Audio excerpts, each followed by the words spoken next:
भारत का इतिहास। भारतीय उपमहाद्वीप दक्षिण एशिया का विशाल भूभाग दुनिया की सबसे पुरानी और सबसे प्रभावशाली सभ्यताओं में से एक का घर है। लेख में उपमहाद्वीप, जिसे आमतौर पर ऐतिहासिक उद्देश्यों के लिए भारत कहा जाता है, न केवल वर्तमान भारतीय गणराज्य 15 अगस्त 1947 से ब्रिटिश शासन से मुक्त देश के रूप में मनाया जाता है।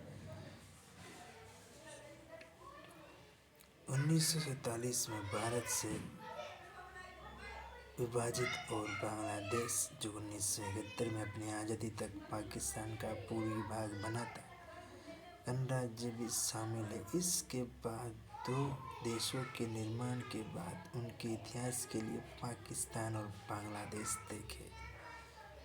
ऐसा प्रतीत होता है कि प्रारंभिक काल से ही भारतीय उपमहाद्वीप मानव व्यवसाय के लिए एक आकर्षक आवास प्रदान करता है। दक्षिण की ओर ये समुद्र विस्तृत विस्तार द्वारा प्रभावी रूप से संरक्षित है। प्राचीन काल में इसे सांस्कृतिक रूप से अलग करता था, जबकि उत्तर की ओर ये विशाल पर्वत श्रृंखलाओं द्वारा संरक्षित है। हिमालय, जिसे इसे आर्कटिक हवाओं और मध्य एशिया की वायु धाराओं से भी आश्रय दिया, केवल उत्तर पश्चिम और उत्तर पूर्व में ही भूमि द्वारा पहुंच आसान है। उन दो क्षेत्रों के माध्यम से था जहां बाहरी दुनिया के अधिकांश शुरुआती संपर्क हुए।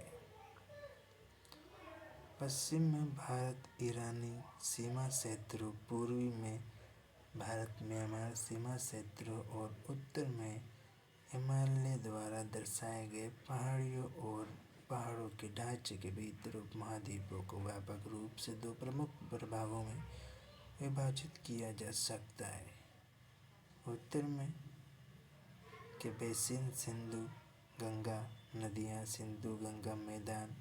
दक्षिण में आर्कियन चट्टानों का खंड जो निर्माण करता है।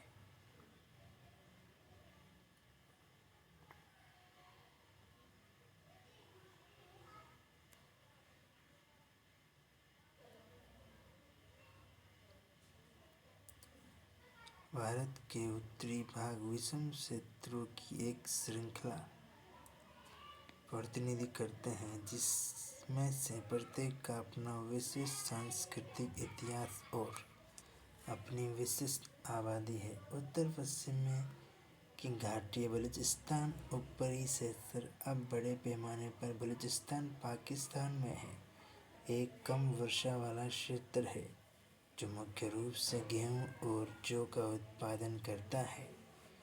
जनसंख्या का घनत्व कम है। इसके निवासी मुख्य रूप से आदिवासी लोग कई मामलों में अपने ईरानी पड़ोसियों के समान निकटवर्ती। सिंधु मैदान भी अत्यंत कम वर्षा वाला क्षेत्र है, लेकिन प्राचीन काल में नदी की वार्षिक बाढ़ और आधुनिक काल में नहर सिंचाई द्वारा इसके जल के दोहन ने कृषि उत्पादकता में वृद्धि की है। और जनसंख्या तदनुसार सघन है। बलूचिस्तान सिंधु घाटी को 3 भागों में विभाजित किया जा सकता है। उत्तर में 5 सहायक नदियों का मैदान है, पंजाब, फारसी, 5 जल। केंद्र में सिंध और उसकी सहायक नदियों का समेकित जल सिंध के जलोढ़ मैदान से बाहर होकर बहता है।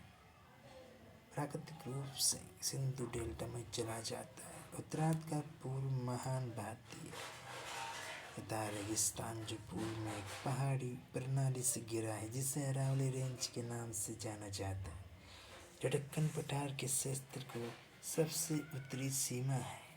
इनके पार का पहाड़ी क्षेत्र है। राजस्थान और मालवा पठार दक्षिण की ओर रहता है। इसका आप स्क्रीनशॉट ले सकते हैं, क्योंकि ऑनलाइन पढ़ने का आनंद ही कुछ और है। जितना मज़ा ऑनलाइन पढ़ने में है, वो ऑफलाइन पढ़ने में नहीं है। तो ऑनलाइन भी आप पढ़ाई करते हैं तो आप बहुत सही दिशा में जा रहे हैं। आपको रोज़ाना ऑनलाइन पढ़ना चाहिए। आप रोज़ाना मेरी वीडियोस देख सकते हैं। मेरे वीडियोस पे आप बहुत कुछ सीख सकते हैं।